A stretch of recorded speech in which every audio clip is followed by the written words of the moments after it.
반갑습니다. 네. 늘 잘생긴 이 목사님만 보다가 좀 서운하게 생긴 사람이 올라와서 좀 만만해 보이시죠, 이제. 예. 저 정도면 됐다라는 생각이 드시죠? 예. 저는 수원에서 왔고요. 예, 광명선 타고 오니까 너무 금방 오더라고요.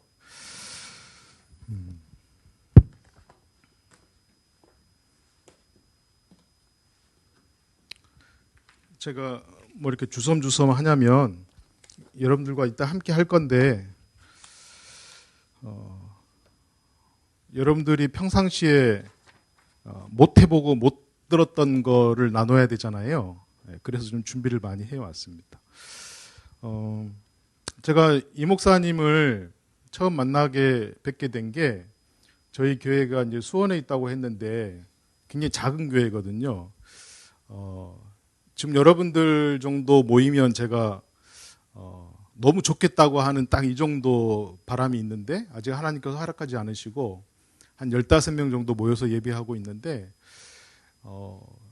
저희 교회가 이제 알릴 수 있는 방법이 없더라고요. 그러다가 코로나가 와서 유튜브라고 하는 통로를 통해서 우리 교회가 건강하다, 이단이 아니다라는 것들을 최소한 알려야 되겠다는 생각이 들어서 어떻게 하면 영상을 좀 준비할까 하다가 제가 그런 쪽은 너무 잘 모르고 있었는데 우리 김건우 목사님 아시죠? 김건우 목사님을 같이 오셨는데 김건우 목사님이 영상기를 기증해 주시고 또 이영준 목사님이 몇 날 며칠을 와가지고 다 설치를 해 주셨어요. 그래가지고 저는 너무 감개무량하더라고요. 큰 교회 목사님이 이런 쬐깐한 교회 와가지고 영상을 다 설치해주고 몇 날 며칠을 와가지고 그렇게 해주시는 거 보면서 나도 남들 섬기는 거 적지 않게 한 사람인데 굉장히 도전을 많이 받았습니다. 그런 것도 참 고마운 일인데 생긴 것도 잘생겼으니까 제가 얼마나 많이 격차를 좀 느꼈겠어요. 오늘 이렇게 불러주시기까지 해서 너무 고맙습니다. 그래서 제가 너무 고마운 마음을 어떻게 표현할까 하다가 오늘 잘 준비하면 되겠다 싶어가지고 잘 준비했습니다. 여러분들 기대가 되세요? 오늘 헌신예배가 정말 기대가 됐다고 하시는 한번 손 들어보세요. 우리 제일 먼저 손 드신 분, 문 앞에 계신 분 나오세요.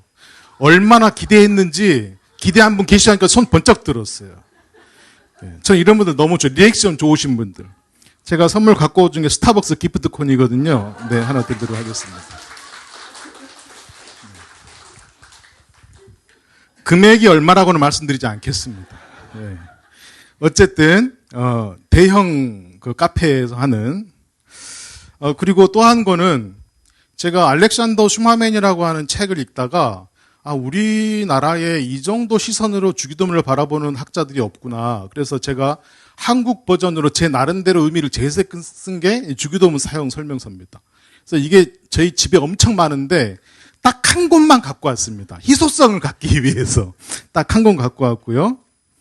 그리고 이거는 예배 대표 기도문인데 우리나라 모든 절기, 모든 과정에 있는 모든 기도가 다 들어있거든요. 근데 이 앞에 40편만 제가 썼습니다. 고난 극복을 위한 기도문 40편을 썼는데 그래서 아마 여러분들이 중간을 보시면 이거 목사님이 안 쓴 것 같은데 하는 내용들은 다 이게 편집부에서 쓴 거고 앞에 40부만 제가 쓴 겁니다. 이것도 집에 딱 한 권 남은 걸 갖고 온 겁니다. 마지막 남은 거거든요. 이거 제가 두 권은 강의를 잘 들으시는 분에게 받고자 하시는 분에게 드리도록 하겠습니다. 아무도 받고자 하시는 분 없으면 그대로 다시 갖고 가도록 하겠습니다. 이거 혹시 두 권 욕심나는 분 계세요? 있으시구나. 있으시구나. 저는 오늘 장로님 보고 깜짝 놀란 게 제가 두 번 놀랐는데 하나는 제 이름을 사회자가 기도자가 또박또박 안 틀리고 두 번이나 불러준 거 지금 처음이에요. 제가 그래도 적지 않게 강의를 다니는 편이거든요. 근데 사회자가 대표 기도자가 정풍군 또박또박 불러준 걸 처음 들었습니다. 그리고 암담삼이라는 제목을 이렇게 풀어서 알다, 담다, 삼다 이렇게 풀어줘서 설명해 준 우리 장로님이 처음이에요. 설교도 하기 전에 이미 설교를 다 해주셨어요. 너무 깜짝 놀랐어요. 이 두 가지 깜짝 놀랐는데 여러분들 수준이 그 정도 된다고 생각하고 오늘 말씀 좀 나누도록 하겠습니다. 여러분들 혹시 골프 치시는 분 계셔요? 예, 저도 어제까지 치다가 끊었거든요. 예, 어제까지 치다가 끊어서 저는 이제 잘 못 치니까 모르는데 골프 치시는 분들 보면 돈이 좀 많이 들어간다 그래요. 그래서 어떤 아저씨가 돈이 많이 들어가니까 어떻게 하면 골프 칠까 하다가 맨날 올라가는 약수터가 있으셨대요. 그래서 약수터 올라가가지고 그물을 쳐놓고 거기서 그냥 산에서 이렇게 친 거예요. 근데 이분이 처음에는 그물도 안 치고 막 치다가 사람들 지나다니고 위험하고 하니까 그물 치고 점점 늘어났는데 그렇게 해서 한 12년을 쳤대요. 골프를. 그러니까 타격감이 얼마나 뛰어나겠어요. 골프 치는 이분이. 그래가지고 한 번은 리포터가 뭐 세상에 이런 일이 뭐 이런 것처럼 인터뷰를 왔어요. 그래서 12년 동안 이렇게 골프 치셨는데 대단하시겠다. 그래서 아이 뭐 제가 드라이버 치는 거야 뭐 자신 있죠 뭐. 근데 왜 골프를 치시냐고 왜? 그랬더니 이분이 이야기하는 거예요. 제가 아침에 그 이슬이 마르지 않았을 때 산에 올라가 약수터에서 골프공을 보고 채로 딱 치면 이 딱 하고 맞는 순간에 기분이 너무 좋다는 거예요. 모든 스트레스가 다 날아간다는 거예요. 그래서 제가 이 리포터가 제안을 했어요. 혹시 필드에 나가서 프로랑 붙어보겠냐고. 필드에 나갔어요. 그래서 실제 프로와 12년 동안 산에서 드라이브만 친 사람과 이렇게 대결을 했거든요. 결과가 어떻게 됐을까요? 스트레스 12년 동안 풀면서 치신 분이 이겼겠죠. 또 다른 혹시 생각 가진 분 계셔요?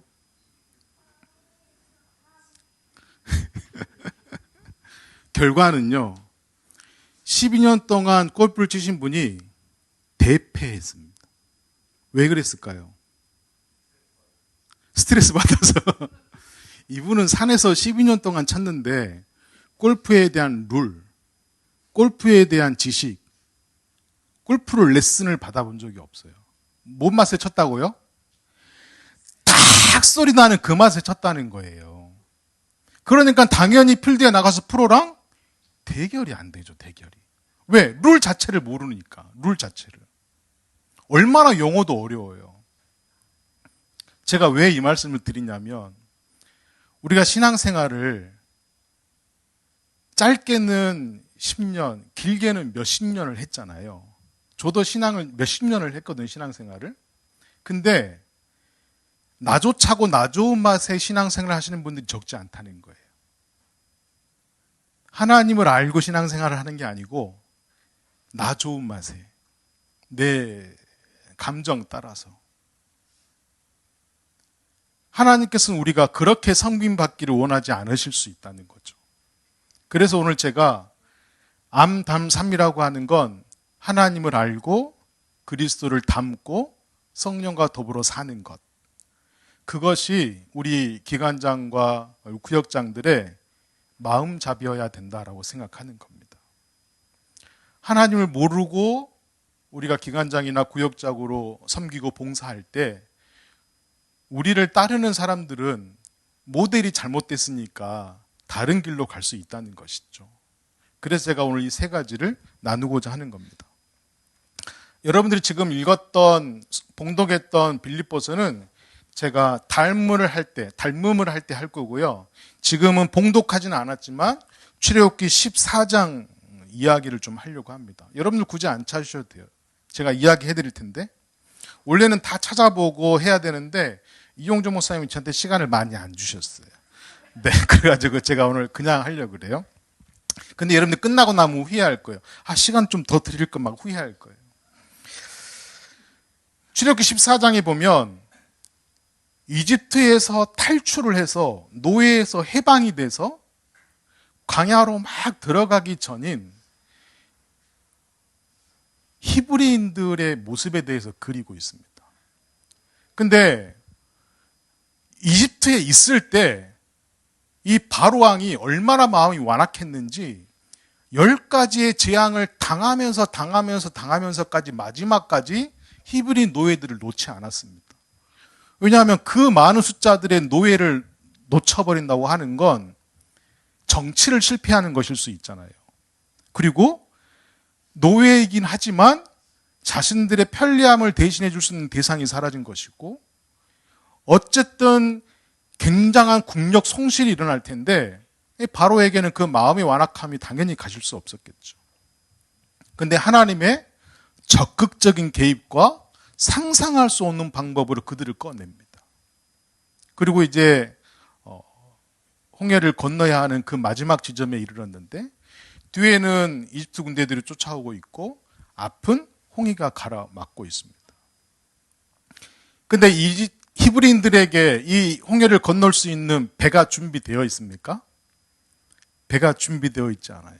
그리고 지금 그들은 걸어서 홍해를 건너야 합니다. 근데 뒤에 따라오고는 이집트인들은 병마와 군마를 타고 쫓아오고 있거든요. 속도 자체가 다르죠. 이 진퇴양난 속에서 하나님께서 모세를 통해서 뭐라고 이야기하시냐면 믿을 수 없는 이야기를 합니다.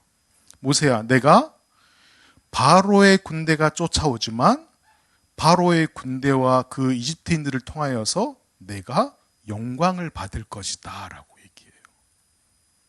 정말 생뚱맞은 제안 아닙니까? 이 상황에 안 맞는 말씀을 하시고 있거든요. 그러면서 모든 애굽인들이 내가 여호와 하나님인 줄 다 알게 할 것이다 라고 선포해 버리셔요. 여러분들이 각각의 규모는 다르고 부피는 다르지만 각각 기관장이 구역장이시잖아요. 만약에 여러분들이 믿음으로 여러분들이 리더하고 있는 그 그룹에서 이걸 선포했을 때 따르는 사람들이 아 정말요? 가능하겠네요. 아이고 감사합니다. 이러고 따라와 주면 좋은데 지금 이 상황에서 그게 말이 됩니까? 라고 반박한다면 얼마나 마음이 어둡고 답답하시겠어요. 아마 모세가 똑같은 마음이었을 겁니다. 그런데 하나님께서 한 가지 덜 주문하셔요. 뭘 더 주문하냐면 모세야 바닷가에 장막을 쳐라 이렇게 얘기합니다. 머물러라는 거예요. 머물러라는 거예요. 지금 누가 쫓아오고 있다고요? 군마를 탄 이집트 특수부대가 쫓아오고 있는데 거기 장막을 쳐라라고 이야기합니다.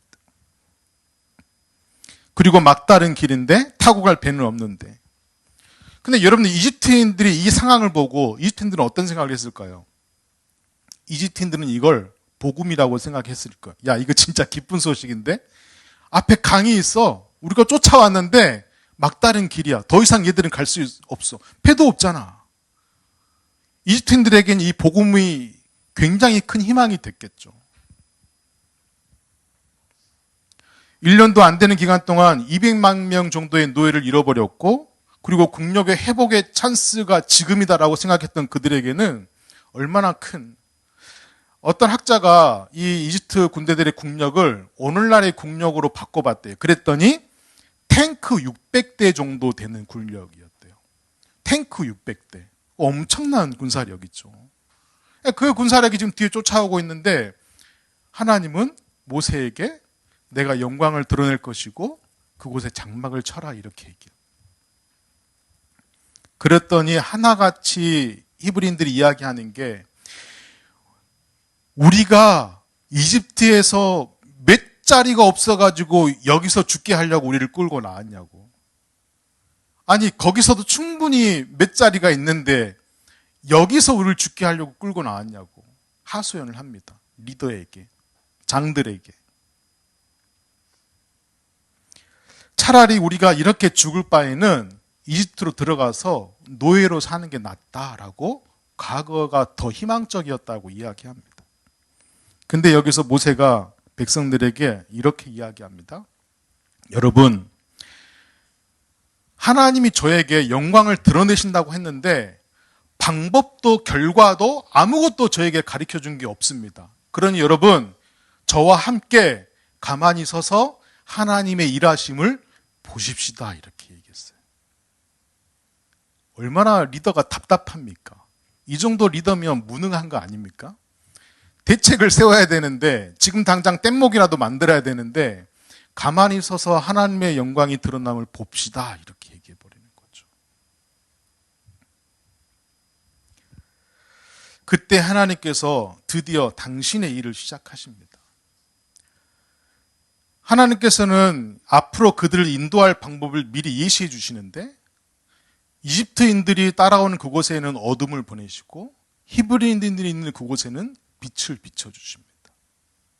그리고 여러분들이 이제 출애굽기 14장을 오늘 집에 가서 시간이 안 나셔도 좀 보셔서 하나님의 역사가 어떻게 일어나를 자세히 한번 봐보세요. 그러면 하나님께서 이 홍해를, 이 바다를 밤새 동풍을 불어서 땅을 말리신 장면이 나옵니다.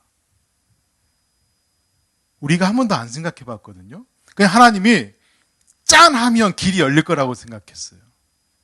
근데 빛과 어둠으로 각각의 길들을 어둡고 못 가게 하신 다음에 일단 정지를 시켜놓으신 다음에 밤새 동풍을 부르셔서 바닷길을 말리십니다.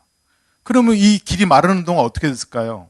이 바닷가의 양쪽 벽은 마치 아쿠아리움 수족관이 되어서 이 벽처럼 생겼겠죠. 그러면서 살아있는 수족관이지 않았겠어요?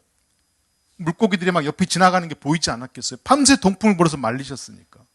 그리고 새벽이 되자마자 그 마른 땅을 건너가게 하시고 빛과 어둠이 바뀌게 하신 다음에 이집트인들이 다시 따라올 때 새벽녘에 모든 바다에 그들을 쳐 넣었다, 이렇게 얘기하죠. 여러분, 모세가 언제 하나님께 가만히 서서 그분의 일하시는 보라라고 하는 게 언제 먹혔을까요? 밤새 동풍을 불어서 말리는 동안 뭐 하고 있었을까요? 장막을 친 그곳에서 하나님이 일하시는 걸 가만히 서서 보고만 있었을 거예요, 그들은. 어떤 것도 만들지 않은 상태에서. 근데 기다리는 동안 어땠을까요? 초조하고 두렵고 떨리고 결과가 예상되고 혹시 나의 무능함이 아닌가? 하나님의 주무심이 아닌가? 얼마나 많이 답답했겠어요. 근데 하룻밤이 지나고 나서 새벽이 되자 쫓아오던 이집트 군대들이 모두 그 바다에 수장되고 히브리인들은 정확하게 그 길을 건너게 되는 것이죠. 모세가 하나님께 들은 말과 전달했던 말은 방법이 하나도 없었습니다. 모세가 유일하게 의지했던 것은 하나님을 신뢰하는 것이었어요. 여러분, 모세는 과정을 모르는 사람이었습니다. 그런데 하나님을 신뢰하니까, 하나님이 어떤 분이신지 아니까 백성들에게, 여러분, 우리에게 방법은 가르쳐주지 않았지만 영광을 드러내신다고 하니까 가만히 서서 좀 봅시다, 지켜봅시다. 이게 유일한 방법이었어요. 그리고 실제 그 일을 행해버리시는 거죠. 모세는 하나님을 알았어요, 몰랐어요? 너무너무 잘 알았죠. 그분이 어떤 분인지. 그분이 일으킨 기적, 그분이 쓰신 모세오경, 이것을 달달 외운 게 아니고 하나님이 어떤 분인지를 안 거죠. 이렇게 신앙생활을 해야 한다고요. 하나님을 알고 그분을 믿고 그분을 신뢰하고. 마가복음에 보면 갈릴리 호수에서 갑자기 큰 폭풍을 만나거든요. 그러니까 갈릴리 호수가 일반 해수면보다 한 210m 정도 낮습니다. 그러니까 어부였던 그들도 상상할 수 없는 폭풍우가 갑자기 온 거거든요. 전문가들에게. 바닷가 전문가들인데 폭풍은 걷잡을 수 없단 말이에요. 그들에게 예수님께 따지거든요. 아니, 배 뒤편에서 주무시고 계시면 어떻게 합니까? 우리를 위해서 좀 일하십시오. 라고 하니까 예수님이 일어나서 바다에게 꾸짖으십니다. 야, 입 닥쳐. 그만 멈춰. 실제로 바람이 멈춰버려요. 그럼 제자들과 무리들에게 말씀하시기를, 너희들 믿음이 없냐? 왜 이렇게 두려워하냐? 이렇게 얘기하셔요. 근데 그 사이에 그 사람들에게 물음과 질문이 나옵니다. 그게 뭐냐면, 도대체 이분이 누구이기에 바람이 잔잔해지는가? 근데 예수님은 그 물음을 듣고 싶으셨던 거거든요. 그냥 기적을 낳고 치유해주고 이런 분으로 끝나지 않고 도대체 이분이 누구신가라고 하는 질문을 계속 갖고 있기를 원하셨던 거예요. 그래서 그 질문이 그들에게 나오기를 바라셨던 것이죠. 여러분, 신뢰라고 하는 건, 믿음이라고 하는 건 옳은 것에 동의하는 게 아닙니다. 객관적이고 합리적인 것에 동의하는 게 아닙니다. 맞는 길을 찾는 게 믿음이 아닙니다. 그분을 신뢰하는 것, 보이지 않고 셀 수 없지만 그분에 대한 확신을 갖고 사는 것. 이게 믿음이라는 것입니다. 저는 여러분들이 주님을 경외하여서 하나님을 경외하는 것 때문에 그분이 이루실 수 있는 것들을 기대했으면 좋겠습니다. 이 장면을 시편 77편에서 기도하는 시인이 이렇게 이야기합니다. 주의 길은 큰 바다에도 있지만 아무도 주의 발자취를 헤아릴 수 없다. 이렇게 기도하는 시인이 고백하거든요. 우리 세상 가운데 모든 일들이 일어나고 있지만 우리가 그걸 헤아릴 수 없는, 그러니까 하나님을 안다라고 이야기하지 않고 우리는 하나님을 계속 배워야 한다라고 생각해야만 하는 것입니다.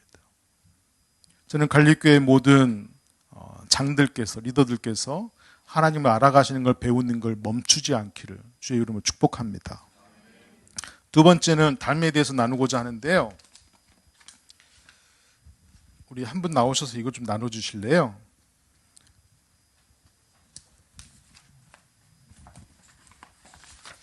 한 분은 이것 좀 나눠주시고요. 한 분은 펜을 좀 나눠주십시오.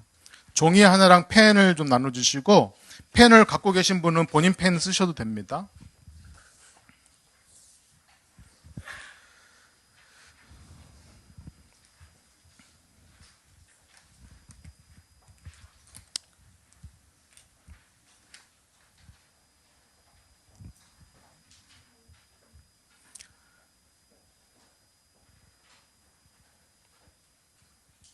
남았으면 저를 주세요.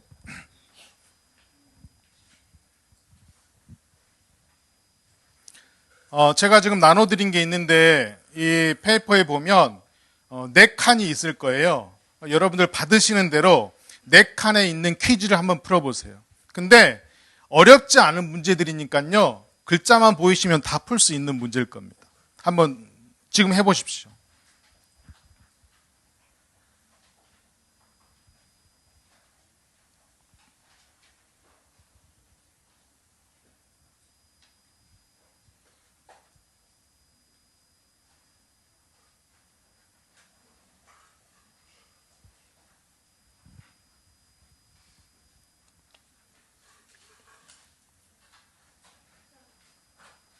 페이퍼가 부족한가요? 제가 30장을 해왔는데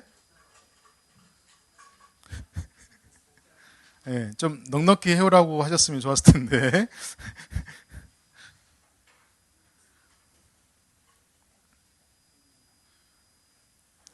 자, 먼저 받으신 분들 지금 해보세요. 4칸에 있는 문제들을 풀어보시기 바랍니다.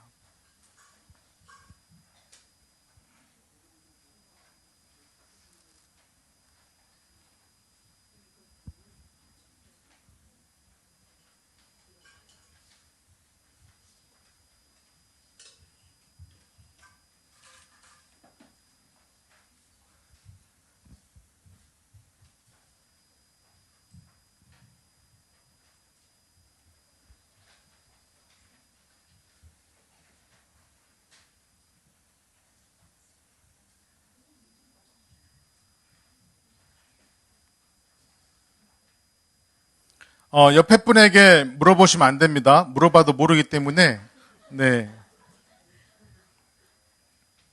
오답을 옮겨 쓸 수 있기 때문에.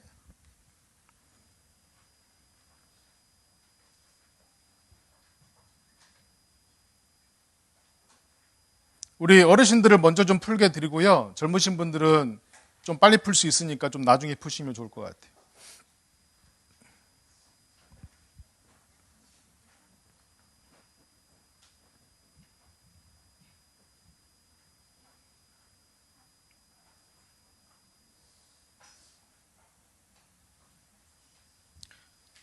자꾸 옆에 사람이랑 잡담하면 나가라 그럽니다. 자꾸. 네. 옆에 사람도 모른다 그러니까 자꾸 물어보세요.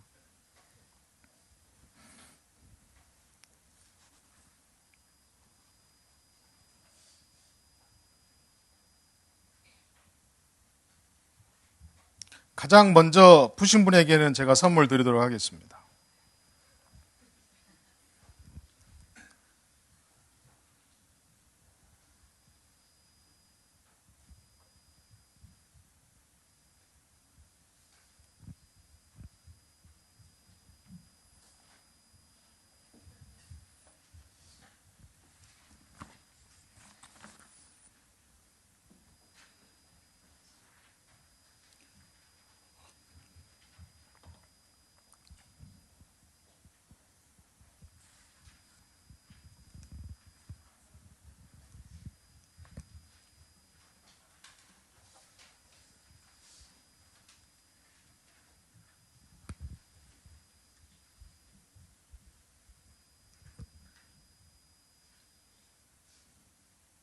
독사를 몇 장이나 해갖고 오시는 거예요?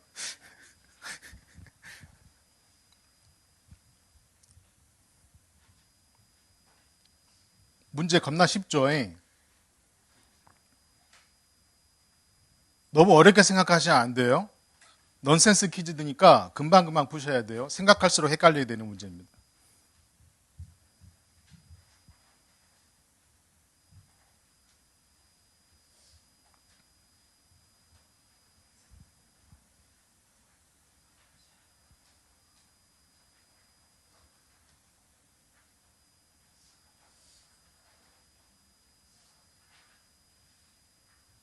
못 받으신 분 없어요? 다 받으셨어요?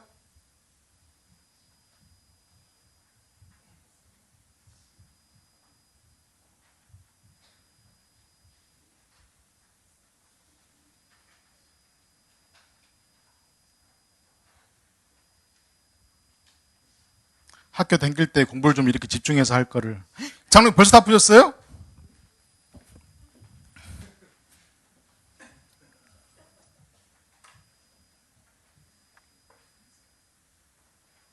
이야, 제가 오답이 있어도 가장 먼저 푸신 분에게 선물 드린다고 했으니까 드리도록 하겠습니다.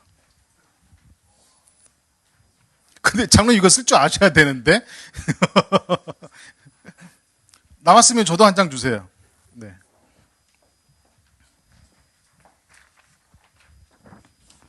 야, 우리 장로님이 가장 먼저 풀었습니다.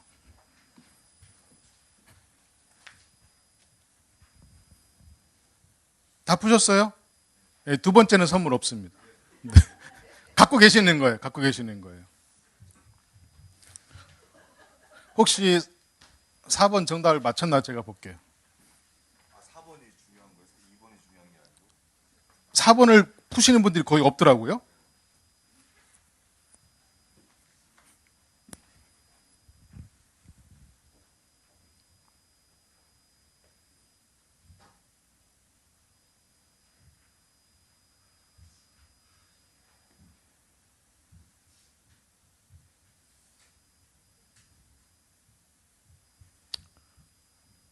지금 거의 다 4번까지 가셨어요? 뭐 대답이 없으면 어떻게 한다는 뭐 얘기가 있으면 대답도 없고 뭐. 지금 몇 분 풀고 계세요? 4번의 힌트는 밑에 있습니다. 예수 마음은 마침표를 지나간다. 그게 힌트입니다. 혹시 4번 푸신 분? 아직 없죠?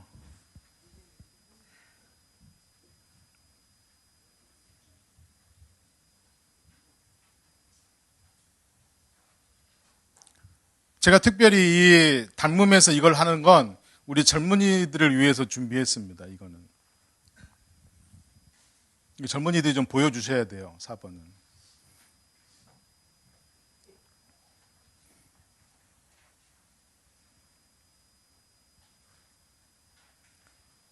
자, 이제 한번 가볼까요?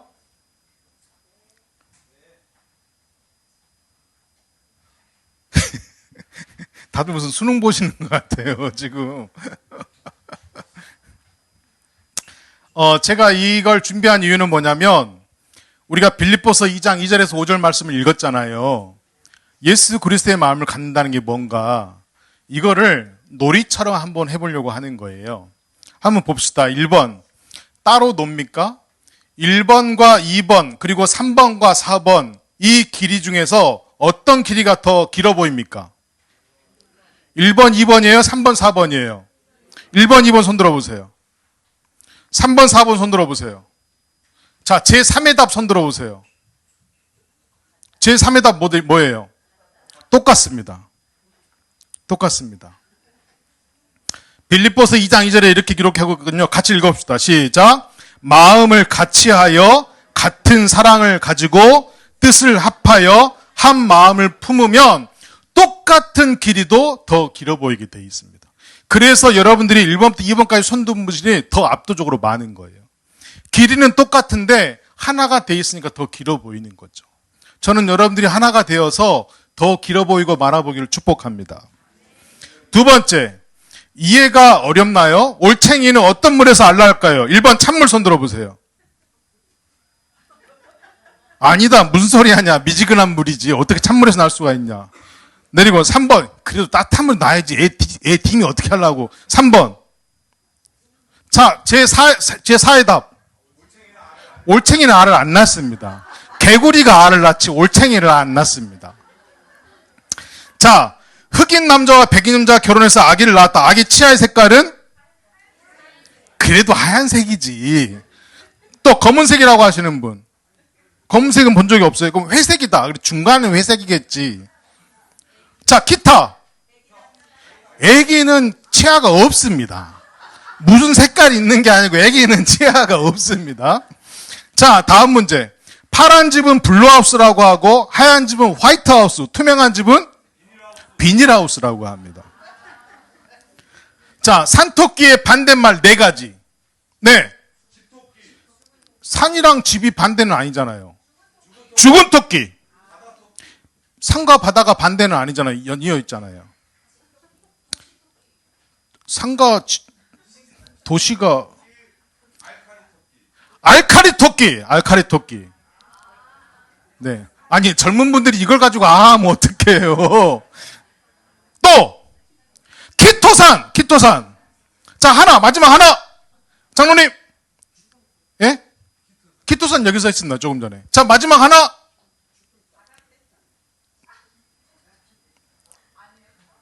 자, 판토끼.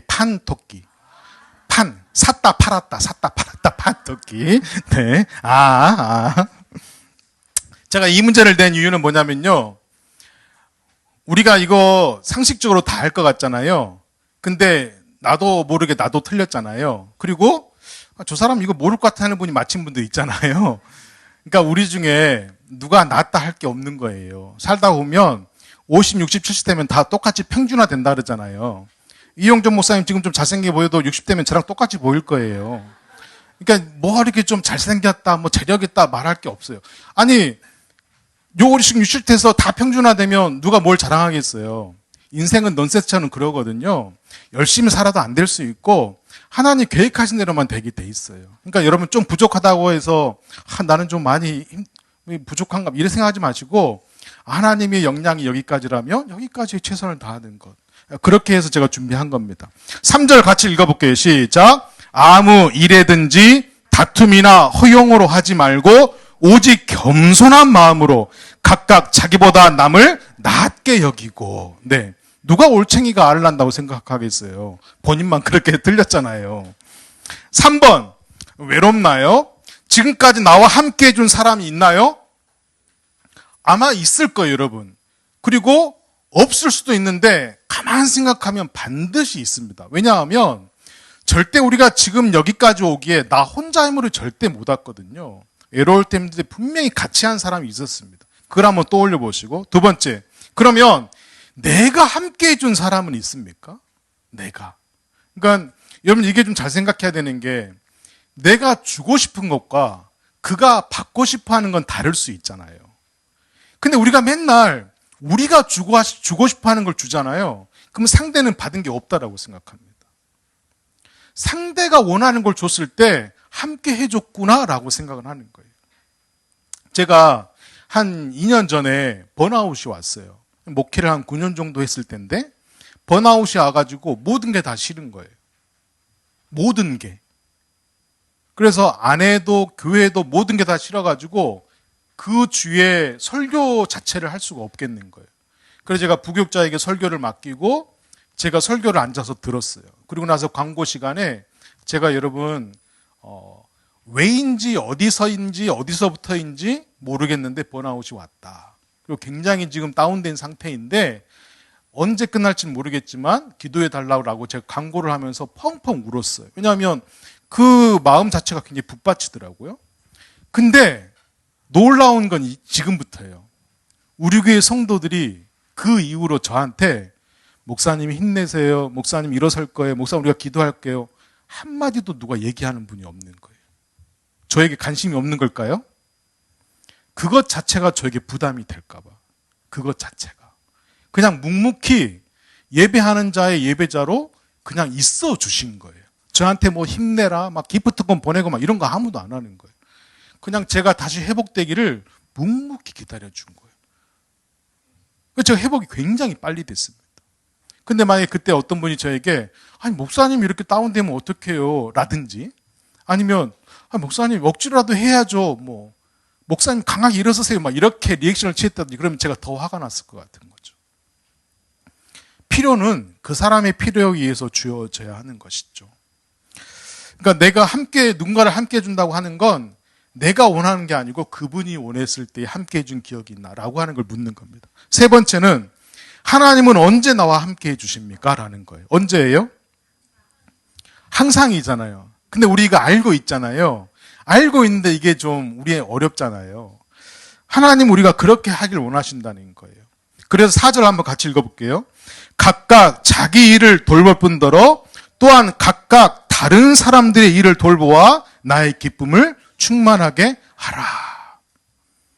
그러니까 다른 사람을 돌보는 걸 나 돌보는 것처럼 해라는 거예요. 나 도는 것처럼. 저희 교회는 절기 헌금들을 어려운 분들을 좀 위해서 나누거든요.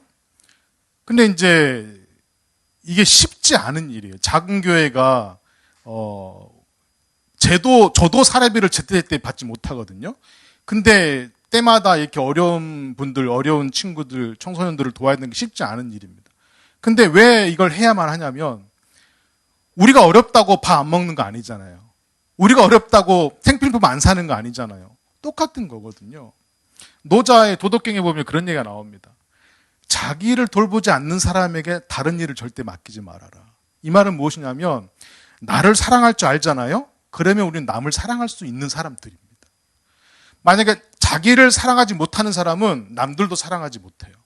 그러니까 만약에 나를 사랑한다라고 하는 사람이면 충분히 우리는 누군가를 사랑할 수 있다는 거예요. 그래서 먼저 다가가는 것이 주님의 기쁨이 된다라고 얘기하는 겁니다. 여러분 아침에 집 나올 때 거울을 보고 있으면 거울이 나를 보고 먼저 웃어주죠. 거울이 안 웃어줘요, 여러분. 내가 웃어야 거울이 웃잖아요. 적어도 리더는 그런 거예요. 적어도 구역장은 내가 먼저 웃어줘야 구역원들이 웃는 거예요. 내가 웃지 않는데 거울은 웃지 않는다니까요. 먼저 그들의 기쁨이 되어주는 것. 그렇게 살아가기를 축복합니다. 마지막 문제. 혹시 4번 지금이라도 푸신 분 계세요? 한 분 있어요? 와, 제가 한 분에게 특별한 사명을 드릴게요. 오늘 예배가 끝나고 이 모든 분들이 정답이 뭐냐고 가실 거예요. 일일이 가르쳐 주세요. 어떻게 풀었는지 가르쳐 주세요. 이 4번 문제는요. 9개의 점 안에서 문제를 해결하려고 하잖아요. 절대 안 풀립니다. 9개의 선 중에 2군데는 그냥 지나가야지 풀 수가 있는 문제입니다. 이따가 정답 푸신 분에 가면 이렇게 풀 수 있는구나 라고 보실 거예요. 왜 제가 마침표를 지나간다고 했냐면 마지막에 이 마음이잖아요. 이 마음을 품으라 곧 그리스도 예수의 마음이니. 예수의 마음은 그거예요. 여기까지면 됐지. 이 정도면 됐지. 라고 하는 걸 예수 그리스도의 마음은 더 지나가 버린다는 거예요. 근데 이 정도 봉사하면 됐지 뭐. 이 정도 헌신하면 됐지 뭐. 그거는 내가 한 거잖아요. 그 이상 지나가야 한다는 거. 더 가야 한다는 거예요. 그럼 바울이 어떻게 고백했냐면 내가 심지어 제사의 제물이 된다고 할지라도 난 괜찮다. 좀 장이라면 이 정도 야성은 있어야 되는 거 아닙니까, 여러분? 그의 야성, 믿음의 야성.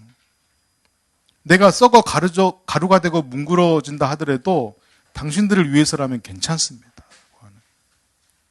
저는 갈릴교회 모든 교우들이 이 예수 그리스도의 마음으로 그 자리를 지켜내시고 굳건히 감당하시길 축복합니다. 우리 맨 마지막 문장 같이 한번 읽어보겠습니다. 그리스도의 마음을 품으면 교회는 봄처럼 깨어나고 가을처럼 짙어진다.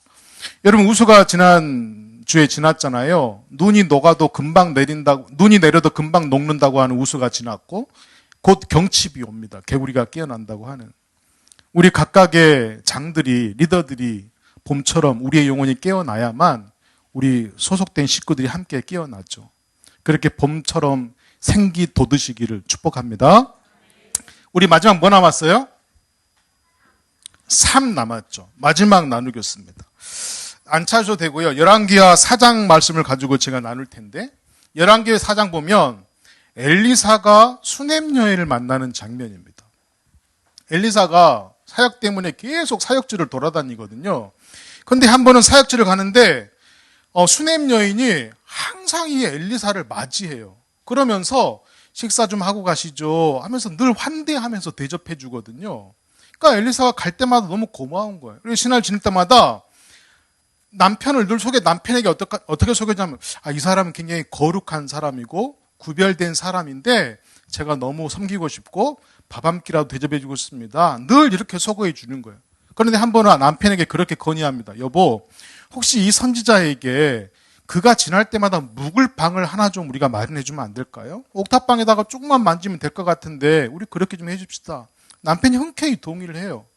그래서 이제 엘리사가 이 하인을 통해서 여인에게 전달되게 뭐라고 얘기하냐면, 혹시 너에게 뭐 필요한 것 없니? 너가 나를 이렇게 귀하게 섬기는데 너의 필요한 것이 무엇인지 듣고 싶다, 이렇게 얘기해요. 이때 수넴 여인이 했던 이야기가 중요합니다. 이 여인이 뭐라고 얘기하냐면, 저는 하나님의 백성들과 사는 것만으로 충분합니다, 이렇게 얘기해요. 그러니까 무슨 얘기냐면, 제가 하나님을 믿고 있고 이 정도 재력이 있어서 당신을 섬길 수 있고 또 믿음의 공동체 안에 있는 것 충분합니다, 이렇게 얘기해요. 멋있어 보여, 안 멋있어 보여요? 이 정도만 되면 되는 거 아니에요, 여러분? 제가 오늘 아침에 묵상하는데 그 생각이 드는 거예요. 어제 아침이구나. 어제 아침에, 하나님, 저는 삶이 굉장히 어렵고 경제적으로 어려운데 제가 누군가를 돕거나 제가 무언가를 하고 싶을 때 못 해본 거나 안 해본 거는 하나도 없네요, 이 생각이 드는 거예요. 너무 웃기지 않아요, 여러분? 경제적으로 어려운데 하고 싶은 거 해야 되겠다고 하는 것 부족하게 없이 지금까지 했다는 거예요. 이게 기적이더라고요, 제가 생각해 보니까. 제가 만약에 양 99마리가 있었으면 그래도 100마리는 채워야지라고 하는 생각이 가득 찼을 거예요. 근데 어차피 저는 아무것도 없거든요. 어차피. 여기서 더 가지면 뭐 차상위 계층이 되거나 막 돼버리거든요. 안 되거든요. 아무것도 없으니까. 그래서 한 번은 저희 교회 전사님이 저한테 그러는 거예요. 목사님 아무것도 없어 좋겠네요, 이렇게 얘기하시는. 그래서 칭찬인지 뭔지. 근데 하고 싶은 거는 다 하고 살았더라고요. 이게 놀랍더라고요. 이 수넴 여인이 그렇게 이야기하는 거예요. 제가 신앙 공동체 안에 있고 당신 오실 때 제가 환대할 수 있고 옥탑을 만들어서 거쳐 마무리해드리면 저는 충분합니다, 이렇게 이야기하는 거예요. 근데 엘리사가 이렇게 이야기합니다. 내가 내년 이맘때가 되면 너에게 아기가 생길 텐데 너에게 필요한 것이 이것일 것이다, 이렇게 얘기하는 거죠. 이 말도 안 됩니다. 제가 그걸 원하지도 않고 나이도 많고 자식이 없긴 하지만 무자식이 상팔자라는데 뭐 그런 거 기대하지 않습니다. 근데 정확히 1년 뒤에 이 여인이 아기를 갖게 되고 낳게 됩니다. 그런데 맨날 엄마한테 와서 징징대고 안기는 게 뭐냐면 머리가 아프다는 거예요. 물론 이제 태어난 지 얼마 안 됐으니까 말은 못 했겠죠. 그냥 계속 뭐 이렇긴 했겠죠. 근데 그러다가 갑자기 죽어버린 거예요. 갑자기 난 지 얼마 안 돼서. 그래서 이 여인이 아이를 집에 눕혀놓고 엘리사가 있는 곳으로 남편에게 나귀를 달라고 해서 한참을 달려서 엘리에게 동장합니다. 그리고 엘리사의 하인에게 지금 자기가 왔다는 통보를 하라고 하고 꼭 엘리사를 만나 했다고 얘기합니다. 그랬더니 엘리사가 뭐라고 얘기냐면 너무너무 서운하게 이야기하는 거예요. 집에 가서 기다려. 이렇게 얘기하는 거예요. 그게 아니고요. 당신이 약속하셨던 그 아이가 낳는데 죽어버렸다고요, 지금. 지금 저랑 빨리 집에 가셔야 됩니다. 먼저 가 있으라고. 아니요. 당신이 저와 함께 그곳으로 가지 않으면 저는 한 발짝도 당신에게 떠날 수 없습니다라고. 그랬더니 엘리사가 그러면 내가 지팡이를 줄 테니까 가서 아이 옆에 눕히고 기다리라고. 그 여인이 하는 수 없이 어쩔 수 없이 물러와가지고 집에서 대기하고 있습니다. 그 나중에 엘리사가 와가지고 그 아이가 죽은 곳에 올라가서 마치 그 아이와 자기를 완전히 포기했는 것처럼 포기한 다음에 그 아이가 살아나서 7번 재채기하고 나왔다, 이렇게 얘기합니다.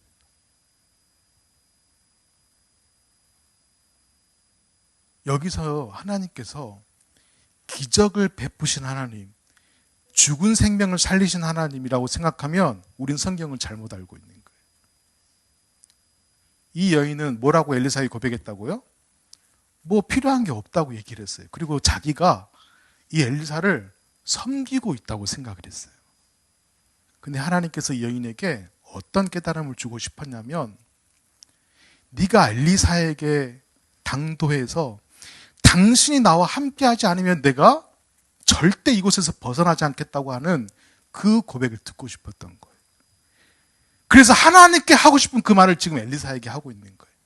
그리고 이 사건이 일어난 뒤에 아이가 살아나고 난 다음에 이 여인은 하나님께 그렇게 고백했겠죠. 하나님, 제가 당신의 선지자를 섬긴다고 생각했고, 섬긴 걸 떠나서 머무를 방까지 머물러서 저는 아무것도 부족한 사람이 아니다고 생각을 했는데, 이 순간 이후부터 저는 당신이 아니면 안 되는 사람으로 바꿔주셨네요 라고 고백을 하는 거죠. 여러분, 수냄 여인의 그 전이 좋습니까? 지금이 좋습니까? 지금이 좋은 거죠. 그 전에는 내가 한다라고 생각했지만, 그 이후로 죽은 아이를 다시 살리신 그 기적을 통해서 본 것은, 내가 필요한 것은 누군가를 섬기는 그런 으쓱함이나 으뜸됨이 아니라 하나님이 아니면 안 된다고 매일매일 당신은 누구십니까? 라고 하는 물음을 갖기를 원하셨군요. 이 고백을 듣기 원하셨겠죠. 얼마나 행복한 여인입니까? 저는 갈릴교회 모든 직분자들이 그랬으면 좋겠습니다. 하나님, 제가 이렇게 봉사했는데 언제까지 해야 됩니까? 라고 하는 질문 대신에, 하나님, 제가 하나님 아니면 안 되는 삶을 살게 하시고 그것을 우리 식구들과 나누게 해 주십시오.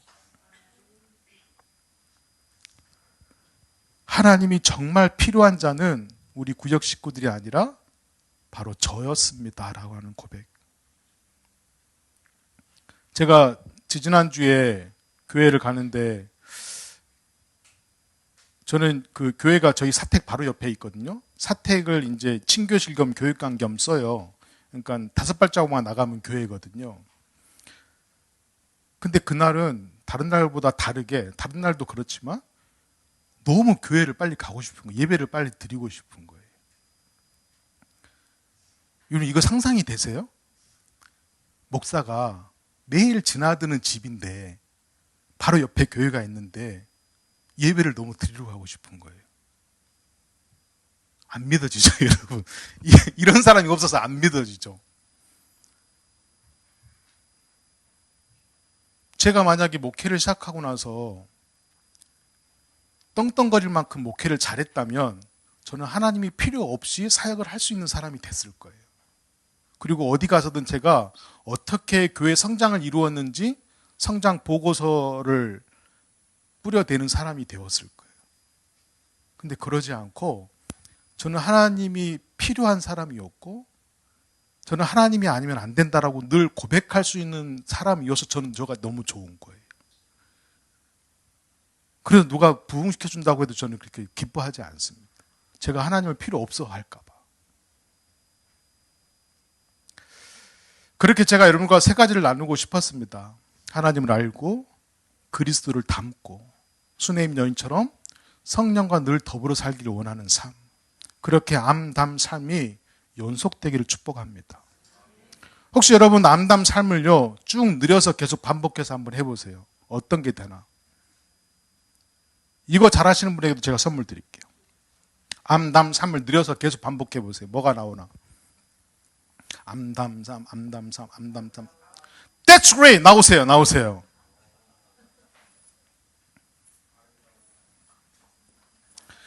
여러분, 암담 삶을, 박수 안 쳐도 돼요. 예. 이분도 어차피 소 뒷걸음하다가 제가 잡은 거기 때문에. 여러분, 암담 삶을 계속 반복해서 매일처럼 살잖아요. 그러면 암담상, 아름다운 삶이 됩니다. 우리에게 일상은 사실은 지긋지긋하거든요. 그리고 너무 불투명하기도 하고, 너무 지루하거든요. 지긋지긋하거든요. 그런데 하나님은 우리에게 기적을 일상에 두셨다는 거예요. 여러분, 하나님이 복음을, 예수님께서 사역을 시작할 때 복음을 우리에게 처음 들려준 게 아닙니다. 하나님은 창조 때 하나님이 창조하신 것 자체가 이미 기쁜 소식입니다. 그러니까 우리의 일상의 삶은요, 매일 창조적이어야 하거든요. 제가 언젠가 한번 이 얘기만 하고 맞춰도 돼요, 목사님? 죄송해요, 많이 해서. 제가 한 번은 작은 교회를 하고 있다 보니까 아르바이트를 몇 가지를 했거든요. 뭐 쿠팡 플래스도 하고, 뭐 이삿집 청소도 하고, 막 이것저것 하다가 한 번 이제 학원차 운전을 하게 됐어요. 학원차 이제 무용 학원인데 뭐 일주일에 한 번, 두 번, 세 번 이렇게 가기도 했는데 제가 한 그걸 1년 정도 하다가 이제 학원차를 하다 보면 아시는 분도 있겠지만 그 옆에 선생님이 같이 탑승하시거든요. 그래서 아이들 내려주는 거 이렇게 해주는데 그 무용 학원을 다니던 아이가 고3 아이였는데 학원비가 비싸다 보니까 그 선탑하는 거를 알바로 하면서 학원을 다닌 거예요. 그러니까 아이들 그 오르고 내리고 하는 걸 도와주면서 그건 알바로 하면서 무용은 무용대로 배운 거죠. 근데 제가 이제 그 아이를 고3 아이랑 같이 이제 운행을 하면서 1년을 같이 했는데 이 아이가 항상 오면 차에서 자는 거예요. 항상 자고 항상 늦게 와요. 늦게 오고 항상 자고. 그러니까 고3이라는 생활 자체가 힘들 거 아니에요. 그러니까 차 오면 항상 자고 힘든데 얘가 이제 가끔 이제 제가 목사라는 걸 알았으니까 그 친구도 굉장히 큰 교회를 다녀요. 동탄에 땡땡땡 하는 교회도 굉장히 큰 교회를 다니고 부모님 신앙이 얼마나 좋냐면 그 교회가 시를 넘어서 교회를 옮겼는데 이사를 거기까지 따라간 부모님이 얼마나 신앙이 좋아요. 근데 제가 몇 마디 대화 나누다 보니까 이 친구가 하나님 없이 부모님 따라서 교회를 다닌 거예요. 오랫동안. 제가 얼마나 안타까웠겠어요. 근데 신앙, 이제 상담이라고 하긴 그렇고 이런저런 이야기하고, 그러니까 왜 제가 상담이라는 얘기를 안 쓰냐면 그 친구를 편하게 하기 위해서 제가 너무 쉽게 대화를 해줬거든요. 그리고 시간 되면 그 마트 같은 데 가서 이렇게 힘내라고 이렇게 간식 사주고 막 이렇게 했어요. 그리고 했는데 저는 그게 이제 그 친구한테 무슨 의미가 있을까라고 생각을 했거든요. 왜냐하면 사실은 제가 잔소리 해야 될 입장이잖아요. 네가 늦으면 안 되는 이유, 네가 차에서 잠만 자고 있으면 안 되는 이유, 인생을 이렇게 나약하게 살면 안 돼. 이런 잔소리를 해야 될 입장이잖아요. 근데 그런 한마디를 단 한마디 않고 1년을 지났어요. 그러고 나서 그 친구가 공주대 무용과를 들어갔어요.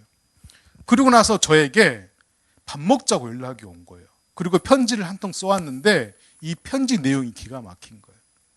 제가 신앙을 그렇게 오랫동안 신앙생활을 하면서 하나님도 모르고 인생도 지친 가운데 살아왔는데 제가 1년 동안 뭐 이런 편지 쓰면 목사님이라고 해도 될 만한데 기사님이라고 썼어요. 거기 기사님. 왜 굳이 기사라고 했을까? 기사님이랑 1년 동안 있으면서 제가 하나님을 다시 알게 됐고 인생을 다시 바라보게 됐고 저도 앞으로 이런 삶을 살고 싶어 이렇게 장문의 편지를 써온 거예요. 기뻐요, 안 기뻐요? 엄청 기쁘잖아요. 왜 제게 기뻤냐면 제가 그 1년 동안 아르바이트 하면서 매번 아르바이트 갈 때마다 무슨 생각을 할까요? 하나님 꼭 이런 아르바이트 해야 돼요?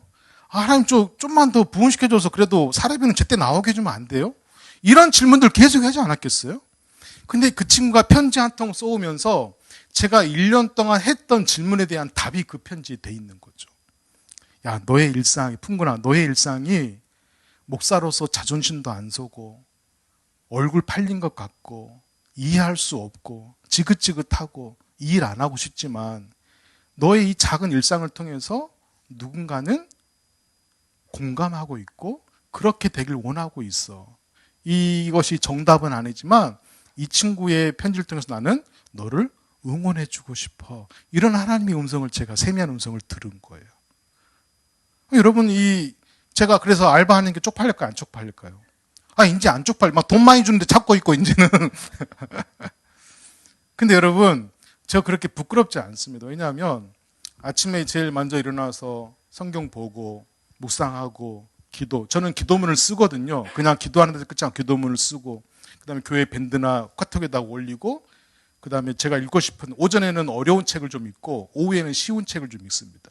그리고 나서 제 이제 기도벽이 있거든요. 기도벽 보고 기도하고 그리고 나서 오후에 3시간 알바하고 오후에 와서 밥 먹고 쉬운 책 읽고 잡니다. 이게 제 일상의 반복이에요.